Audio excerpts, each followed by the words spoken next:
यात्रा प्रिय है आपको हम्म। और यात्रा के बारे में लिखते भी रहे। यात्रा वृत्तांत मैंने पहली बार लिखा है, लेकिन यात्राओं में इधर उधर का लिखता रहा हूँ। लेकिन मुझे लगता है यात्राओं के बारे में और यात्रा में बने रहे तो एक यात्रा वृत्तांत इस तरीके की लिखने की इच्छा थी, जो मैं आपको ऐसे बोल भी रहा था। इन्फॉर्मेशन की बहुत ज़रूरत है नहीं, हर चीज़ है। तो एक ऐसा जो एक व्यक्ति जब अकेला घूम रहा है उसके भीतर क्या होता है, और खासकर मैं कहानियाँ भी लिख रहा था। तो एक तरीके की कहानी लिखने के उसमें, और आप ऐसी स्पेस पे जा रहे हो जहाँ भाषा नहीं है, खाना नहीं है, सब चीज़ बदल गया। और मैं यूरोप के छोटे छोटे गांव में रहा हूँ। मैं पेरिस बहुत कम रहा, लेकिन मैं शिलासक्सों, लियोन, मतलब और जितनी छोटी जगह हो सकती है, शैमुनी, छोटे छोटे गाँव में बहुत दिन रहा हूँ। जहाँ मतलब छोटा गाँव, यानी फ्रांस के छोटे गाँव तो ऐसे हैं कि वहाँ तो भाषा, और वहाँ तो अंग्रेजी कोई वैसे पेरिस में नहीं मिलती, तो यहाँ बिल्कुल बहुत मुश्किल थी। तो बहुत मज़ा आया, चुप 1.5 महीना। अच्छा, उससे क्या प्रोवोकेशन क्या था जाने का, क्या वो जैसे वहीं क्यों? असल में क्या था, मैं लंदन शूट कर रहा था। ओके। और मुझे यूरोप जाना था। तो मैंने कहा मैं ये पेरिस और ये वाला हिस्सा मैंने घूमा नहीं है।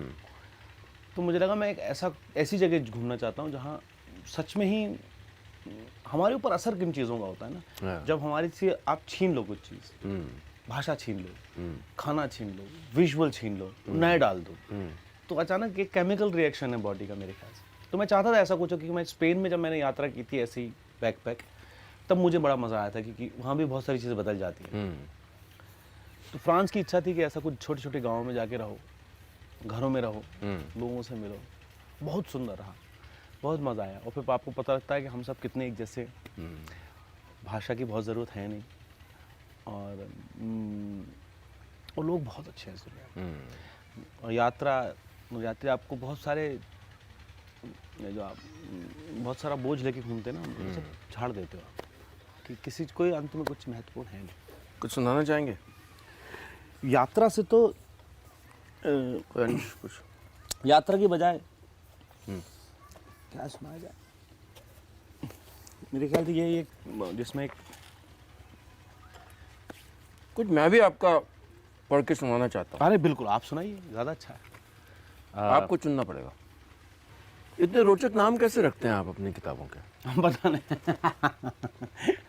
मेरे नाटकों के नाम के बारे में भी ऐसा बोलते हैं लोग, लेकिन वो लिखते लिखते आ जाता है। जैसे आप यकीन नहीं मानेंगे, बहुत दूर कितना दूर होता है। ये पहला वाक्य मैंने लंदन से पेरिस की ट्रेन में पहली बार लैपटॉप खोला था और लगा था यात्रा वृत्तांत लिखना शुरू करता हूँ, ये पहला वाक्य लिखा था। अच्छा। बहुत दूर, असल में कितना दूर होता है, मैं बहुत दूर। ऐसे मुझे तो पता नहीं क्या है, यही पढ़ लीजिए, मैं भी सुन लूँ। शीर्षक नहीं होते? ये तो बड़ा रोचक है। हाँ। अचानक लगता है कि कुछ दिन यूं ही सोते हुए बीत गए हैं। आज की तारीख देखने पर अचरज होता है। हिसाब लगाने बैठो तो पुराने दिन धुंध में डूबे हुए लगते हैं। कुछ पकड़ में आता है, कुछ छूटा रहता है हमेशा के लिए।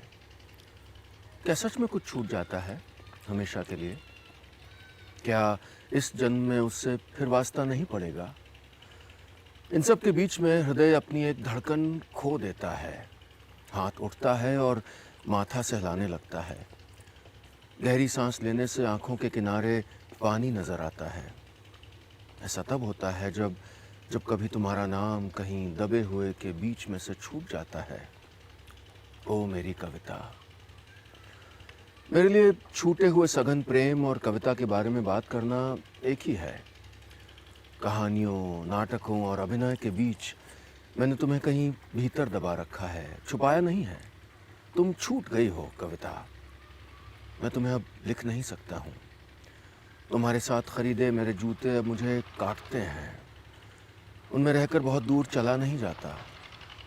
ये जूते तब भी काटते थे मुझे, पर लगता था कि वो जूता ही क्या जो हर चाल में अपनी उपस्थिति दर्ज न कराए। अब तुम अनुपस्थित हो, जैसे मेरा पुराना घर इस नए घर में अनुपस्थित है।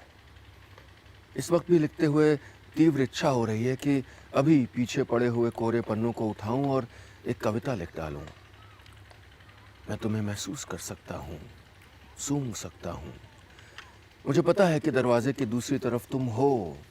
बिना आहट के सर झुकाए तुम मेरे कोरे पन्ने की तरफ बढ़ने का इंतज़ार कर रही हो, लेकिन मैं अब कविता नहीं लिख सकता। कितनी क्रूरता थी इसमें कि तुम मुझे छोड़कर चली गई। तुम्हारे जाने के बाद जाने कितनी लंबी शामें, गहरी रातें, नीरस दोपहरें मैंने उन कोरे पन्नों के सामने बिताई, पर तुम वापस नहीं आई। दूसरे जब अपनी कविता सुनाते मुझे लगता कि ये मेरी ही कविता है जो उनके साथ रहने लगी है। जलन, घनघोर जलन। कविता असल में बहुत समय तक टिकती नहीं है। अब आजकल मैं अपनी कहानियों में, अपने अभिनय में, अपने नाटकों में उससे मिल लेता हूँ। हम कुछ देर बैठकर बातें करते हैं, साथ चाय पीते हैं और मैं उसे कुछ देर में चले जाने के लिए कहता हूँ। वो ज़्यादा बुरा नहीं मानती। मुझे भी अब इसका बहुत दुख नहीं होता है। वाह, क्या थॉट है, क्या खूबसूरत थॉट है।